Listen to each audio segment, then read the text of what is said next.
by the side of him, there's not much to see. He's wafer thin, just a paper man, destined for the garbage can. But he's more than two dimensions. He's got big dreams and bold intentions, there is no doubt. Just listen to me and you'll find out that he's more than a paper man. More than a paper man. His name is Flat. Number 53, The Adventures of Flat Randy, Chilling Out in Michigan. Written by Bepa Ammett. Inspired by Jeff Brown. Illustrated by Bepa Ammett. Randy was getting comfy after Brother Gary had put him in the envelope for his next adventure. Bepa had sent Gary the address of Ella and Bryce, Bepa's niece and nephew, for Flat Randy to visit in Michigan. They lived with their parents, Ryan and Stacy, and their grandma Bev and Grandpa Lon. Bev plays the drums in the Scottsville Clown Band.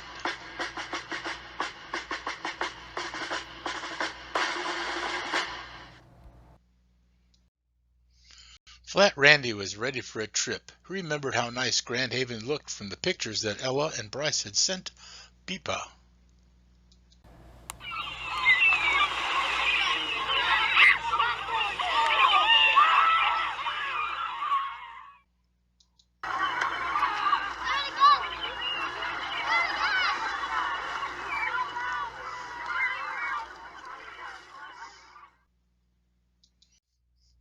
Bryce had sent Randy a picture of a plant he had got as a Christmas present. Bryce loves plants. Wow, look at that one. Left me play again, brother. To the right center field. Revere on the run, and he reaches out, he makes the catch.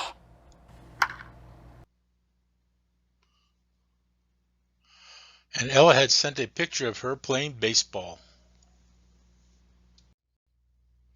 Just then, Flat Randy could tell from the sounds that he was at the airport getting ready to be loaded onto a jet that would take him and the other mail to Michigan.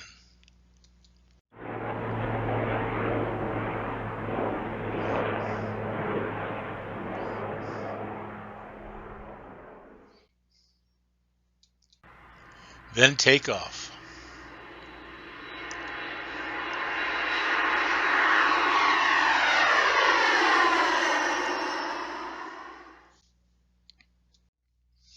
In a few hours, Flat Randy would be in Grand Haven, Michigan. He could hardly wait to hit the beach. After a few hours in the air, Flat Randy began to feel really cold, but he didn't know why. Then Flat Randy felt the airplane land and taxi to the gate. He was glad his trip in the mailbags was almost over, but he was still cold. It wouldn't be long now.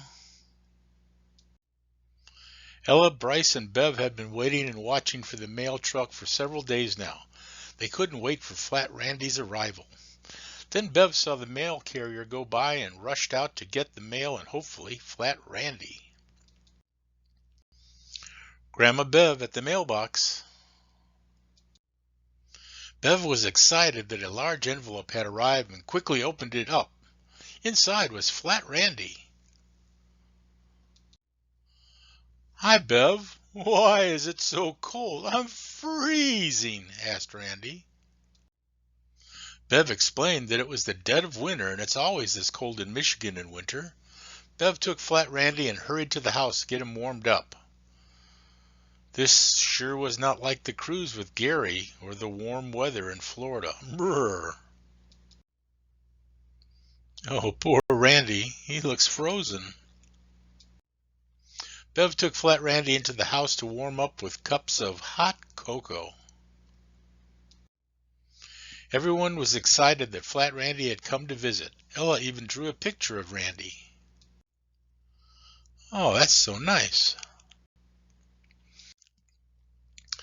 Flat Randy was excited to see the sights, but was worried about being so cold and what the snow might do to him.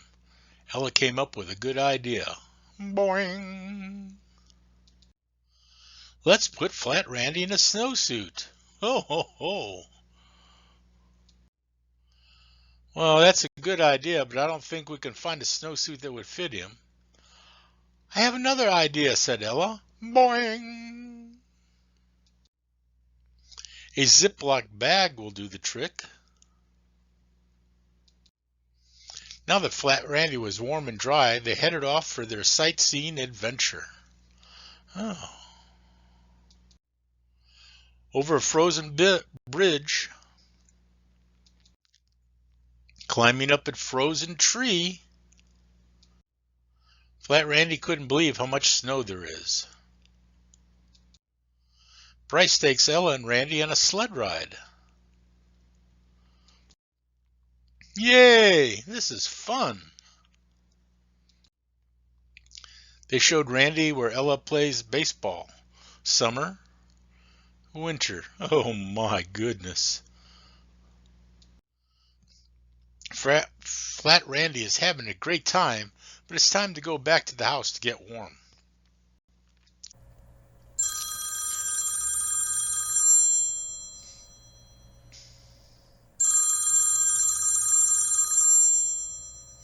As Flat Randy, Ella, and Bryce and Bev have another hot cocoa, the phone rings. It's Bev's sister, Cheryl. Cheryl heard that Flat Randy was visiting Bev and the kids and wanted to know if she would send Flat Randy to visit her. Bev asked Flat Randy. He said yes right away. Randy was ready to get out of all the snow. So Bev got Randy for the trip and took him to the post office to start his next adventure. The end.